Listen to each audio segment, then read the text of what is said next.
Picture this. You're standing on the deck of a massive container ship, a steel giant that makes office buildings look small. Somewhere beneath you, buried in the mud 30 stories below, is a single metal hook.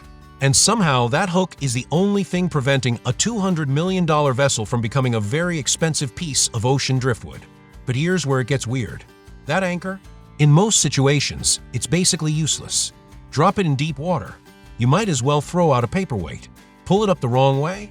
Congratulations, you've just created a very expensive hole in your ship. Welcome to the bizarre world of ship anchoring, where nothing works the way you'd think. Let's blow your mind right away. The anchor isn't actually what holds the ship. I know.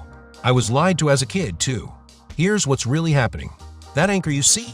Sure, it weighs 15 to 20 tons, about the same as 4 elephants. But the chain? Oh, the chain is a monster. A single link can weigh over 300 pounds. That's heavier than most people and their furniture combined. And there are hundreds of these links. When a captain drops anchor, they're not relying on that hook to dig in and hold on for dear life. They're creating a horizontal steel snake along the ocean floor, sometimes stretching over 800 feet. The chain lies flat, spread out like a heavy metal blanket. Now watch what happens when a storm tries to push that ship backward. The wave hits, the ship pulls, but before any force reaches the anchor, that pull has to lift tons of deadweight chain off the seabed.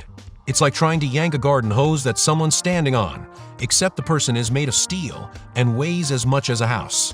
By the time any force actually reaches the anchor, it's pulling horizontally, not up. And that horizontal pull? That's what drives the anchor deeper into the mud, not out of it.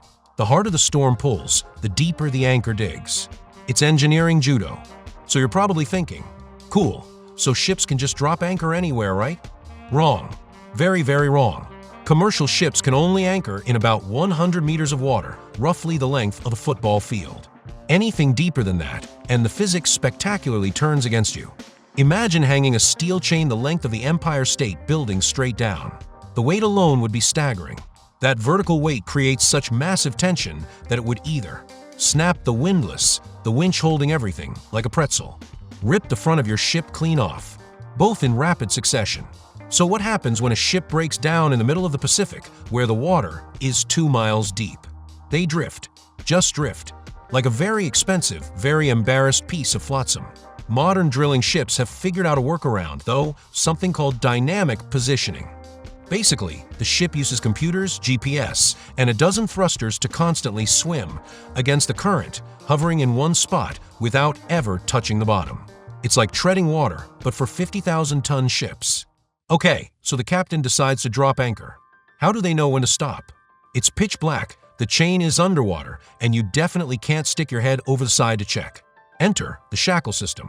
Ship chains are built in standard sections, each one exactly 27.5 meters, 90 feet, long. Crews connect these sections with special links, and here's the brilliant part. They paint these connecting links in bright, distinctive colors. White, red, blue.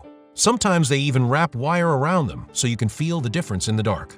When the chain starts flying out of the ship, and trust me, when thousands of pounds of steel start moving, it flies. An officer stands at the bow counting the colored flashes. The bridge now knows exactly how much chain is out and whether they have enough scope, the ratio of chain length to water depth, to hold safely. It's like the world's most dangerous game of counting beads, except the beads weigh more than cars. All right, you've anchored successfully. Storm's over. Time to leave. Here's the problem. That 20-ton anchor has been sitting in the mud for hours or days, creating a suction seal that would make a vacuum cleaner jealous. If you try to just winch it straight up, the motor will overheat, smoke, and possibly catch fire before that anchor budges an inch. So what do?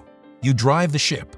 The captain moves the entire vessel slowly forward, directly over where the anchor is buried. As the ship moves, the chain angle changes from horizontal to vertical. When the pull finally becomes straight up, it breaks the suction seal, a moment the crew calls breaking out. You can apparently hear it sometimes, a deep thunk as thousands of pounds of mud release their grip.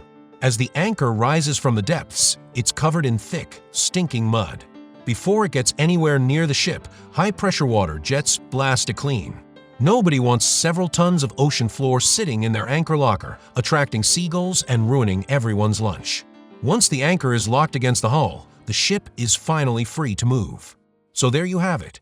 The humble anchor isn't really an anchor at all. It's more like the endpoint of a massive underwater counterweight system.